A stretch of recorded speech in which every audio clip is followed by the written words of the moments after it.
सुबह के करीब 7 बज रहे थे। वानी ने हॉल का एसी बंद करके खिड़कियां खोल दी थी। दिल्ली में ऐसा मौसम कभी कभी देखने को मिलता है। रात भर बारिश होती रही और आज सुबह से ही सुकून देने वाली हवाएं चल रही थी। रात ठीक से सो ना सकी थी वानी। महेश कल रात फिर घर नहीं लौटा था। वानी बिस्तर पर अकेले ही नींद तलाशती रही थी। कॉफ़ी का कप हाथ में थामे गार्डन में निकल पड़ी थी। बारिश की वजह से घास अब तक गीली थी। वानी ने चप्पल निकाल दी और नंगे पैर घास पर चलने लगी। उसने कॉफ़ी ख़त्म ही की थी कि पोर्च पर एक गाड़ी आकर रुकी। शायद महेश लौट आया था। वानी तेज़ी से चलकर पोर्च तक आई, पर ये क्या, महेश तो था नहीं। उसका ड्राइवर राजेश था। साहब कहाँ है? वानी ने पूछा। मैडम, साहब को अर्जेंट बेंगलुरु जाना पड़ा और मुझे गाड़ी घर ले जाने को कहा। उन्होंने कहा है कि वो 2-3 दिन में लौट आएंगे। राजेश ने गाड़ी पार्क करके बताया और चाबी वानी की ओर बढ़ा दी। महेश ये छोटी सी बात उसे फ़ोन करके भी बता सकते थे ना। रात भी उसने कई बार फ़ोन किया, पर महेश ने एक बार भी उसका फ़ोन नहीं उठाया था। कुछ ही दिन में वानी की मैरिज एनिवर्सरी थी और वो जानती थी कि हमेशा की तरह इस बार भी महेश भूल जाएगा। 20 सालों के रिश्तों में महेश ने और दिया ही क्या था उसे, सिवाय अकेलेपन के। वानी के माँ बाप ने चुना था महेश को। शादी के बाद महेश ने वानी को हर चीज़ दी, सिवाय वक्त के। वक्त नहीं था उसके पास। अपने बिजनेस में ही खोया रहता था। सुबह होते ही निकल जाता और देर रात वापस आता। अकेलापन दुनिया का सबसे बड़ा रोग होता है। ये मजबूर कर देता है हमें हर वो काम करने के लिए जो हम नहीं करना चाहते। वानी मखीजा पिछले कई सालों से इस अकेलेपन को ही जी रही है। 16 साल पहले उसकी बेटी शिवानी के जन्म के साथ उसे लगा था कि शायद उसका अकेलापन कम हो जाएगा, लेकिन वक्त के साथ शिवानी बड़ी हो गई, अपनी दुनिया में व्यस्त हो गई और वानी एक बार फिर से अकेली रह गई थी। कुछ देर बाद वानी हॉल में बैठी शॉपिंग वेबसाइट्स देख रही थी। महेश को भले याद ना रहे, पर हर साल की तरह इस साल भी वो ठीक रात 12 बजे महेश को तोहफा देकर एनिवर्सरी विश करना चाहती थी। पर वो महेश को तोहफे में क्या दे? रिस्ट वॉच उसने पिछले साल ही दी थी और उसके पिछले साल परफ्यूम। तो फिर क्या दे वो महेश को? कोई अच्छी किताब दे दे क्या?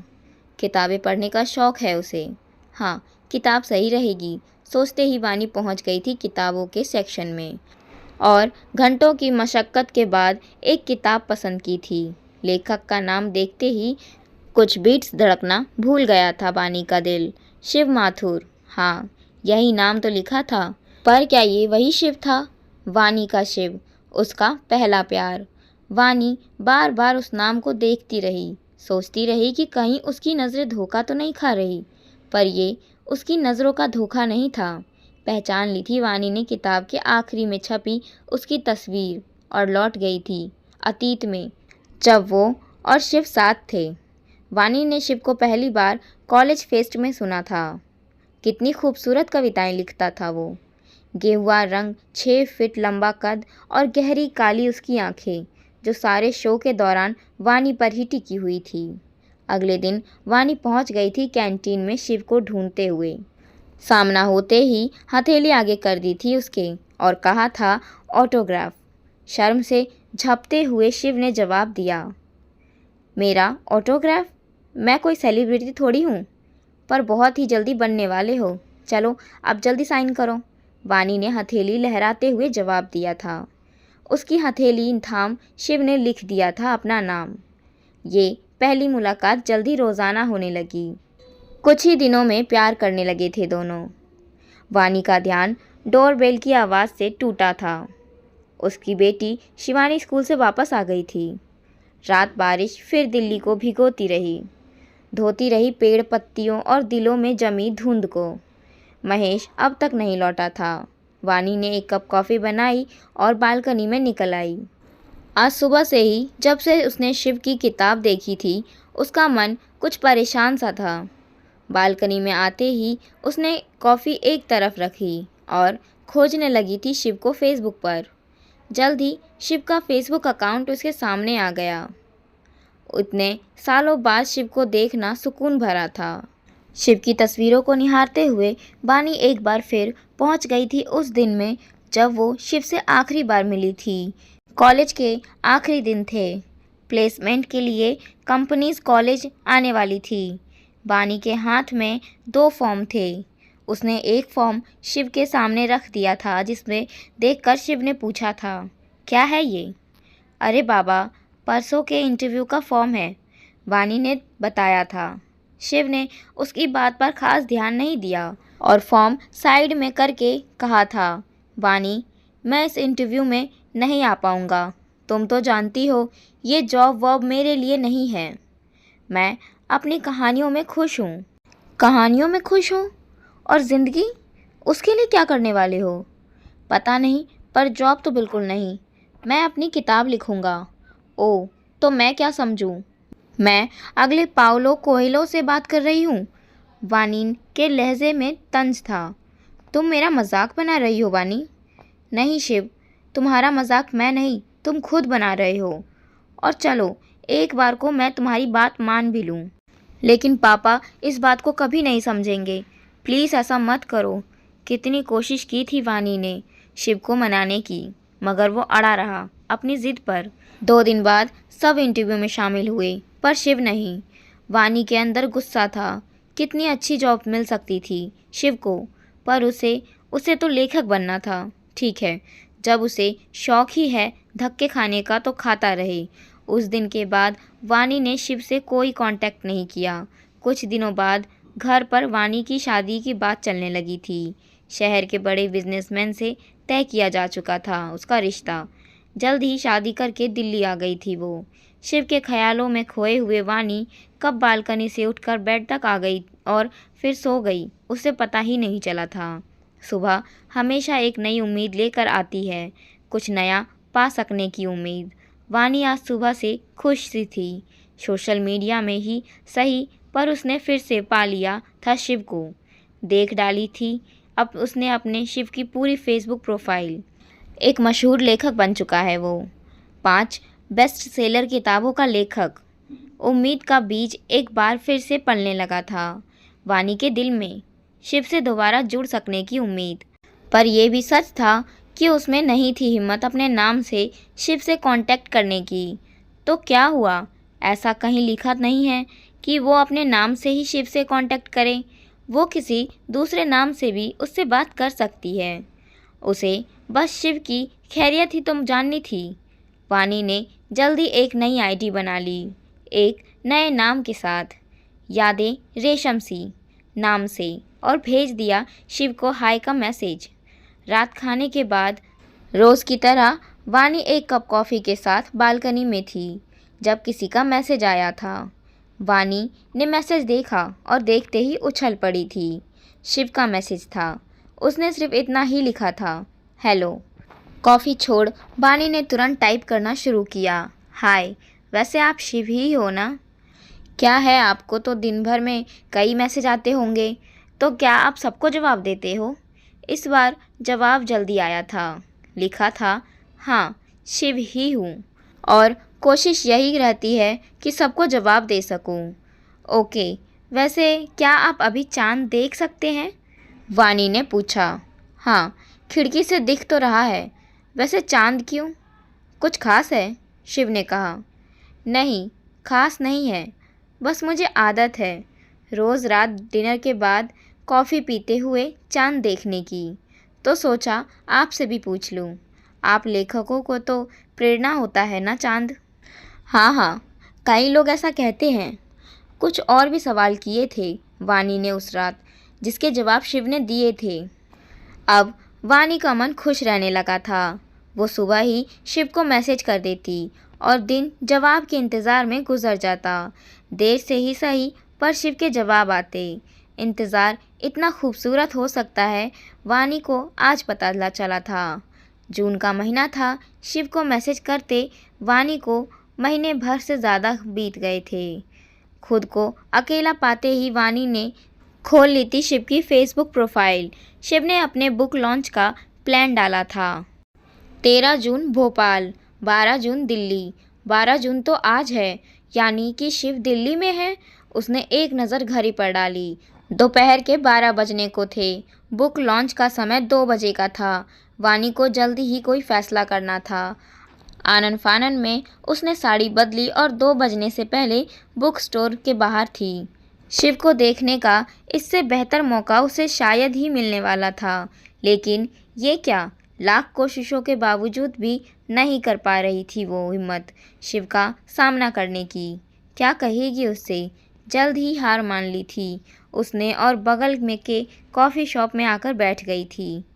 वो वहाँ घंटों भर से ज़्यादा बैठी रही। अब तक तो शिव का लॉन्च ख़त्म भी हो गया होगा। उसने एक नज़र घड़ी पर डाली और उठकर बाहर को चल पड़ी और तभी वो किसी से टकरा गई थी। I am sorry, really sorry. वानी ने बिना उस शख्स की तरफ देखे फर्श पर अपना बिखरा हुआ सामान समेटते हुए कहा था। वानी, वानी मखीजा? अजनबी नहीं था वो शख्स। पहचान लिया था उसने वानी को, और इस तरह अपना नाम पुकारे जाने पर वानी ने उस शख्स की तरफ देखा था और फिर देखती ही रह गई थी। सामने शिव खड़ा था। व्हाट अ प्लेजेंट सरप्राइज वानी, शिव ने आगे कहा, और वानी उस पे बस घूरे जा रही थी और सिर्फ इतना ही कह सकी थी। शिव? हाँ वानी, शिव, शिव तुम्हारा। ओ वानी, मैंने तुम्हें कहाँ नहीं खोजा। जब से दिल्ली आया हूँ हर जगह तुम्हें ही खोज रहा था। सुना था मैंने कि शादी के बाद तुम दिल्ली में रहती हो। कैसी हो वानी, तुम ठीक तो हो ना? शिव बोलता ही जा रहा था। मैं ठीक हूँ शिव, तुम कैसे हो? इतने सालों बाद भी पहचान गए मुझे? पहचानता कैसे ना वानी, मेरी हर किताब में जिक्र है तुम्हारा। कितना खुश हुई थी वानी ये सुनकर। अच्छा लगा था उसे कि शिव आज भी उसके बारे में लिखता है। शिव लगातार बोले जा रहा था, पर वानी सुकून से देखती रही थी उसे, जैसे सालों भर की भरपाई कर रही हो। 20 सालों में जरा भी नहीं बदला था, बस माथे के पास के कुछ बाल सफ़ेद हो गए थे। वानी शिव में खोई हुई थी। जब उसका मोबाइल बजा, उसकी बेटी का फ़ोन था। शिव, अब मुझे जाना होगा, वानी ने फ़ोन रखते ही कहा, और फिर कुछ देर ठहर कर पूछा, कल हम मिल सकते हैं क्या? कल दिल्ली में ही हो ना? हाँ ज़रूर, कल 12 बजे मिलते हैं इसी जगह, शिव ने कहा और वानी चली गई थी। जून के मौसम में दिल्ली खूब तपती है, लेकिन आज सुबह से वानी के दिल में बारिशें हो रही थी। वो शिव से जो मिलने वाली थी, घंटों की मशक्क़त के बाद एक पीली साड़ी चुनी थी उसने और निकल गई थी शिव से मिलने।